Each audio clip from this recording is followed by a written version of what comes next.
The fighting game genre houses some of the most beloved and recognizable video games of all time. However, for something that's so inherently competitive, the player counts are pitiful when compared to other, more successful esports. I am of the opinion that most, if not all, fighting games are doomed to sit in the shade of other more successful esports right from launch.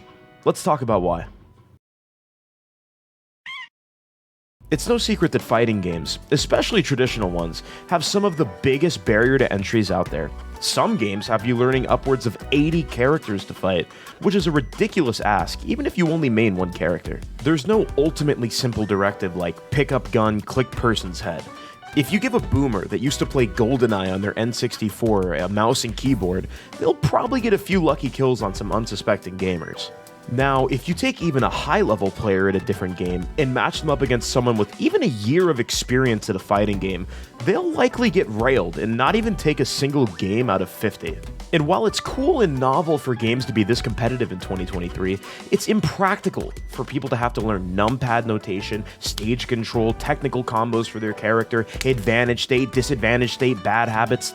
The list goes on. Changing this barrier to entry is possible, but comes at the deadly risk of devaluing skill gaps for the players that have put years of their life into this genre. We are seeing that with games nowadays, and I'll touch on that a bit more later, but why are people so opposed to being put through the ringer anyways? If you search most popular esports, the first link you'll arrive at is esportsearnings.com, a website that has been dedicated to archiving the amount of money won from esports since 1998.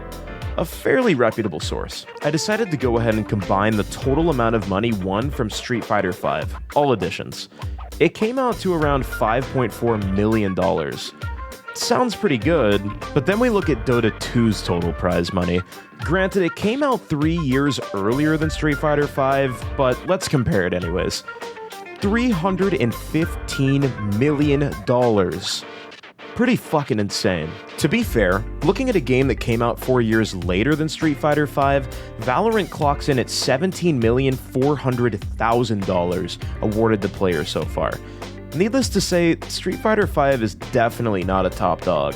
Cross-referencing these games on Steam charts, a website that shows the live concurrent player counts of all games hosted on Steam, we'll look at Dota 2, which is sitting at 605,745 players peak during the past 24 hours, while Street Fighter V is at a humble 2,389 players at its peak in 24 hours. Now, I am aware that a portion of the Street Fighter community does play on console as well, so it's not the full number, but considering the game on PC has around 3.5 frames of input lag, as opposed to PS4's massive 6.5 frames, we can safely assume that the majority of players play on PC, especially this far into the game's lifespan. So what do we gather from all of this info? Well, we can understand that the games with the bigger prize pools have more players online.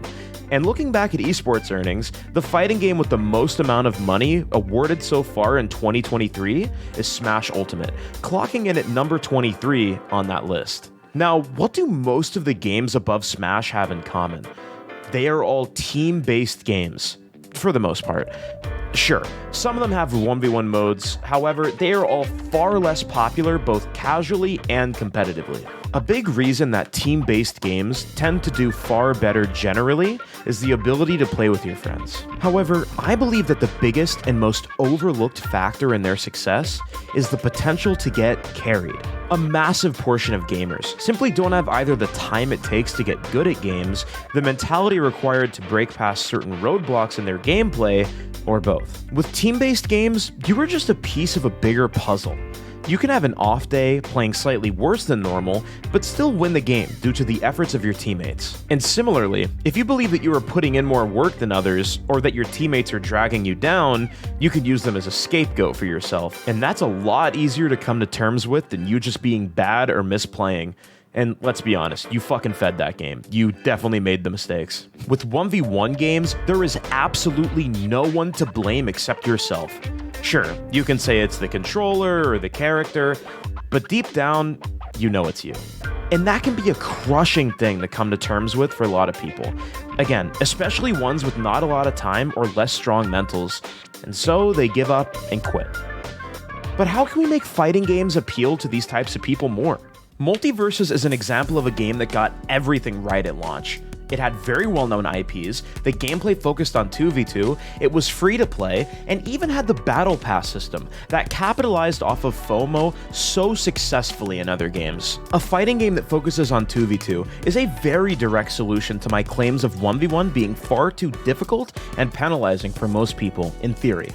However, in practice, the game followed the same trends as traditional fighting games. Multiverses based their game off of the platform fighter genre that Smash Bros. Pioneered, and I'm sure most people would agree that Smash is a much easier game than traditional fighters to pick up and play. The game was very floaty and slow, with a ton of focus on easy to use moves and projectiles. Even at high damage counts, you would live heavy hits often by utilizing the easy to understand and extremely intuitive recovery options at your disposal. There were also no technical inputs like Street Fighter, Guilty Gear, or Tekken had, to name a few. The moves worked practically identically to Smash, which were directional inputs and the press of a button. It was basically a casual's dream fighting game, or so you would think. As with every other fighting game in existence, the core mechanics started getting figured out by more hardcore players that would grind the game all day, every day. It was only a matter of time. The top players quickly solidified themselves ahead of the pack, and the game became much more brutal and complex, with tons of advanced tech found. The more casual player base just stopped playing altogether, and the game very quickly became just another fighting game niche. Multiverses was actually removed for download on April 4th, 2023, as they prepare to try again and relaunch in early 2024. If you check the Steam chart player counts for the game, you'll see that in its launch month, July 2022, the game reached a peak concurrent player count of 153,000 players. In just 8 months, the game sat at 1,000 concurrent players. And today, it's over a 99% decrease in population. I don't mean to necessarily be a doomer when it comes to fighting games. I just hope to give my outlook on why this genre struggles. I've tried plenty of competitive games before, and I have experienced no other community that is as welcoming and as tight-knit as the FGC. I do believe there is hope on the horizon. With the much-anticipated release of Street Fighter 6, and what I believe to be the fighting game with the most hope of all time, Project L by Riot, I do believe fighting games can really adjust with the times. Multiverses was a great step in the right direction, and a necessary one to take. Here's hoping that all of these talented developers can really throw something at the wall that ends up sticking around for a long time. I'd love to hear feedback on any of the points that I had in this video. Please feel free to leave a comment if you have any. And if you really enjoyed, we've been putting out a ton of content on the channel. Please subscribe if you want to see more videos like this one. Until then, see ya.